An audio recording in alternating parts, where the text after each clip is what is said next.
You woke up this morning to a sound that didn't exist for almost all of human history. An alarm, a buzz, a song picked by an algorithm that has never met you. You rolled over. You reached for a glass rectangle, and before your feet even touched the floor, you were already somewhere else entirely. Then your day began. Your real day. The meetings, the inbox, the commute, the list that refills itself the moment you empty it. You probably think this is simply what being human feels like. Tired in the morning, busy until dark, asleep while already dreading tomorrow. But the real answer is far stranger. Because for roughly 300,000 years, the people you descend from woke up to none of this. And what they actually did all day may be the most quietly radical thing you learn this year. Let me start with the story you were probably told. You were told it was brutal. You were told that before farms and cities and clocks, life was a desperate scramble for survival. A philosopher named Thomas Hobbes gave us the phrase that stuck. He said early human life was solitary, poor, nasty, brutish, and short. That single sentence shaped how almost everyone pictures the deep past. A cave, a club, a frightened figure shivering in the dark, hunting all day just to keep from starving by nightfall. It feels true. It feels obvious. But Hobbes was writing in the year 1651, and he had never met a single hunter-gatherer in his life. He was guessing, and he guessed wrong. So how do we actually know what your ancestors did? We can't watch them. The bones tell us a little. The stone tools tell us a little more. But the deepest clue comes from the handful of human communities who, into the 20th century, were still living almost entirely by hunting wild animals and gathering wild plants. They are not relics. They are not frozen in time. They are fully modern people, with rich, complicated lives. But the way they organize a day can show us something the textbooks could not. And in the 1960s, an anthropologist went to the Kalahari Desert to measure it. His name was Richard Lee. Lee lived among a group of people in southern Africa often called the Jew Hawansi, or the Kung. He did something deceptively simple. He followed them. He watched who left camp, when they left, how long they were gone, and how much food they carried back. He waited, he counted it. He turned the deep past into a spreadsheet. And what his numbers showed stunned the people who first read them. The adults he studied spent only about 15 hours a week getting food. 15. Not 15 hours a day. 15 hours across the entire week. A couple of days of effort, give or take, and the work of survival was done. Sit with that number for a second. You likely spend more time than that in a single week answering messages you'll never remember. These were people without farms, without storehouses, without refrigerators or supermarkets or any of the safety nets you take for granted. And they fed themselves fully on a part-time schedule. So what did they do with all the rest of the time? That is the real question. And the answer was so unexpected that another anthropologist gave the whole situation a name that sounds almost like a joke. He called it the original Affluent Society. That anthropologist was Marshall Solons. In a famous essay, he flipped the entire story on its head. We tend to think wealthy people are the ones who own the most. Solons argued that the foragers were rich in a completely different way. They were rich in time. Affluence, he said, can be reached by two roads. You can produce a great deal, or you can simply want very little. Your ancestors took the second road. They didn't accumulate. They couldn't really because they walked everywhere and carried everything they owned on their backs. So they kept their needs small and their freedom large. And they paid for that freedom with hours that you will never get back. Now picture the actual day. The sun comes up. Nobody is jolted awake. There is no alarm because there is nowhere anyone has to be at a fixed hour. People wake slowly around the embers of last night's fire. There is talk. There is food left from yesterday. After a while, some of the group decides to go out and gather. Often, it is the women who bring in most of the calories, and this is one of the quiet truths the caveman cartoon erased. The dramatic image is always the hunt, the spear, the mammoth. But across most foraging societies, the steady, reliable food came from gathering. Roots, nuts, berries. Tubers dug from the ground with a sharpened stick. In many groups, the plant foods that women gathered made up the majority of the diet, day after day, while the big hunts were thrilling, celebrated, and often unsuccessful. So a hunt fails. What happens then? Nothing catastrophic. That is the whole point. A man can track an animal all day and come home with nothing, and the group still eats because the gatherers carried the day. This is what survival actually looked like for your ancestors. Not a single desperate gamble each morning, but a wide spread of bets. Some food from the ground, some food from the chase, some food shared from a neighbor's success. The risk was pooled, and pooling risk is one of the oldest Smartest things humans have ever done. But let's get more precise, because there is another group science has watched closely. In Tanzania, near a great lake, live the Hadza. An anthropologist named Frank Marlowe spent years among them and wrote down, in careful detail, how they actually spend their hours. The Hadza are one of the last peoples on Earth still living largely by foraging, and their schedule echoes what Lee found in the Kalahari. The adults spend, on average, only a few hours a day on the direct work of finding food. 4 to 6 hours, often less. The men go out for honey and game. The women dig for tubers and pick berries. And then they come back. And the day is far from over. But the work, the part you would recognize as work, is finished. So what fills the rest? This is where it gets uncomfortable, because the honest answer is the thing your culture quietly treats as sin.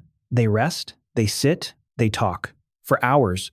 Visitors and researchers describe long stretches of time that, to a modern productivity-obsessed eye, look like doing nothing at all. People nap in the shade. They mend their tools. They play with the children. They argue and gossip and laugh. They tell stories. And here is the part you have to really let land. None of this was felt as wasted time. There was no guilt attached to it. The idea that a day spent talking is a day lost would have made no sense to them at all. And then there are the children. There was no school, no homework, no bell, no grade. Children in foraging camps learned the way your distant ancestors had learned for hundreds of thousands of years. By watching, by copying, and above all by playing. A small child trails after the gatherers and pokes at the same roots in the dirt. A loose, laughing pack of older kids hunts insects and small animals, rehearsing in play the skills they will one day need for real. Nobody sits them in rows. Nobody tests them. They absorb an entire way of surviving the same way you once absorbed your mother tongue, without a single formal lesson, simply by living inside it. And by the time they are grown, they know their whole world completely. How did anyone learn so much with no one ever standing up to teach them? Now, you might be thinking that this all sounds easy. Soft, even. So here comes the twist, and it arrives with a man, a heart rate monitor, and a treadmill. His name is Herman Poncer. He's an evolutionary anthropologist, and he went to live with the Hadza to answer one very specific question. How many calories does a hunter-gatherer actually burn in a day? The assumption seemed obvious. These people walk miles every day across rough ground. They dig. They climb trees for honey. They carry water and wood and children. Surely they burn far more energy than someone slumped in an office chair. So Poncer measured it directly, using a method that tracks the body's true energy use down to the molecule. And what he found broke the assumption clean in half. The Hadza burned about the same number of calories per day as you do. Read that again. People living one of the most physically active lifestyles left on the planet burned roughly the same daily energy as a sedentary office worker in a city. How is that even possible? Poncer's answer reshaped the science of metabolism. The human body, he argued, doesn't simply add up the calories you burn by moving. It runs on a budget. When you become more active, the body quietly economizes somewhere else, dialing down the energy it spends on other internal processes to keep the daily total within a remarkably stable range. He called it constrained energy expenditure. Your body is not a machine that burns more the harder you push it. It is an accountant, balancing the books behind your back. And this matters for understanding your ancestors more than it first appears. It means their active days were not some grueling penalty. Their bodies were tuned across millions of years for exactly that kind of movement. Walking long distances was not exercise to them, the way it is a chore to you. It was simply the medium they lived in. They were not working out. They were just living, and their biology had shaped itself perfectly to the shape of those days. You, sitting still, are the strange one. You are the experiment. You are the one whose body was built for a life it almost never gets to live. So let's go back to that camp, to the long afternoon and the coming evening. Because if the work only takes a few hours, the most important question is not how they survived. It is how they spent everything survival left over. And the answer is each other. A huge share of the day went into talk, into relationships, into the slow maintenance of who likes whom and who owes what and who did what to whom. This sounds trivial. It is the opposite of trivial. The psychologist Robin Dunbar has spent his career arguing that our enormous brains evolved in large part to handle exactly this. The endless, intricate bookkeeping of social life. Keeping the peace in a group. Knowing who to trust. Talk, for a human, is not idle. Talk is the glue that holds the whole thing together. But not all talk is the same, and one researcher discovered a difference that splits the day in two. Her name is Polly Wiesner, and she did something almost no one had thought to do. She recorded what the Jew, Hoanzi, actually talked about, and she compared the conversations of the day to the conversations of the night. By daylight, the talk was practical and often sharp. Who needs to do what? Who took too much? Complaints. Plans. Arguments about land and food and fairness. The business of keeping a group alive. But when the sun went down and people gathered around the fire, the talk transformed. The arguments faded, and in their place came stories. Stories of people far away. Stories of ancestors and spirits. Stories that traveled across deserts and across generations. Wiesner found that the great majority of the long firelight conversations were not about logistics at all. They were stories. The firelight, she suggested, did something to the human mind. It stretched the day past sunset and opened a space for imagination, for myth, for the shared dreaming that knits a people into one people. The day was for the body and its needs. The night was for the mind and its wonders.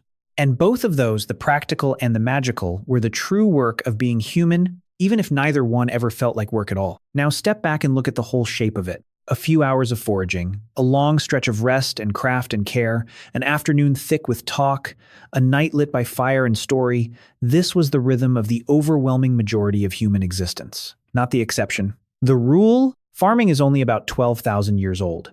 Cities are younger still. The factory whistle and the time clock are barely 2 centuries deep. For something like 95% of the human story, the day looked far more like that camp in the Kalahari than like your Monday. You are not living the normal human life. You are living a brand new experiment, only a few hundred generations old, and the results are not yet in on whether it suits the creatures we actually are. So how did we get here? How did 15 hours a week become 40 and then somehow even more? The anthropologist James Sussman has spent decades among the Jew, Hoanzi, and he tells the story like this. When humans began to farm, something fundamental changed. A field can always use more work. You can always plant more, weed more, store more, defend more. For the first time, effort and reward could climb together without any obvious ceiling. The forager who had enough simply stopped and rested. The farmer who had enough could always have more, and the ones who pushed hardest tended to leave the most descendants. Scarcity, in a strange way, was invented. Not because there was suddenly less, but because there was suddenly no natural point at which to say the word enough. And we have been chasing the horizon of more ever since. Look at what that chase has given you, and look at what it has taken. You have things no forager could have dreamed of. Warmth at the turn of a dial, food flown in from across the planet, medicine that pulls you back from deaths that would have been certain, knowledge and music and light at any hour you choose. This is real. This is not nothing. But measure your life in the one currency your ancestors were richest in, and the whole picture flips. Time. Unhurried, unowned, unscheduled time. Hours that belong to no boss and no task. By that single measure, the people in that desert camp, with almost nothing to their names, were wealthier than nearly anyone alive today. They had far less than you, and in the way that may matter most, they had more. So why should any of this matter on an ordinary Tuesday to you? Because the exhaustion you feel is not a personal failing. It is not because you are weak or lazy or bad at managing your time. You are a foraging animal, built across hundreds of thousands of years for a few hours of meaningful effort and long stretches of rest, talk, and meaning, and then dropped into a world that demands the exact opposite and calls that demand normal. The restlessness when you sit still, the guilt when you rest, the strange ache for connection in a crowd of strangers. These are not glitches in you. They are the echoes of that older day, the one your body still quietly expects and almost never receives. You can't go back to the Kalahari. That isn't the point, and nostalgia for the Stone Age is its own kind of lie. The point is smaller and far more useful. The next time you feel guilty over an afternoon that produced nothing, the next time an hour of real conversation feels like a luxury you can't quite afford, the next time you wonder why doing nothing feels so hard and so necessary at the very same moment, remember that for almost the entire human story, that was not the wasted part of the day. That was the day. The work was only ever the price of admission. The living happened in all the spaces between. So tomorrow morning, you will wake again to a sound that didn't exist for almost all of human history. And maybe, just for a moment before your feet hit the floor, you'll remember that the tired, busy, scheduled life you think of as simply human is the strangest thing your ancestors never did. They woke slowly. They worked little. They talked for hours and told stories by the fire and called a day spent together, a day well spent. They did, in other words, almost everything you long for and rarely let yourself have. The question was never what your ancestors did all day. The question is what they knew that you forgot.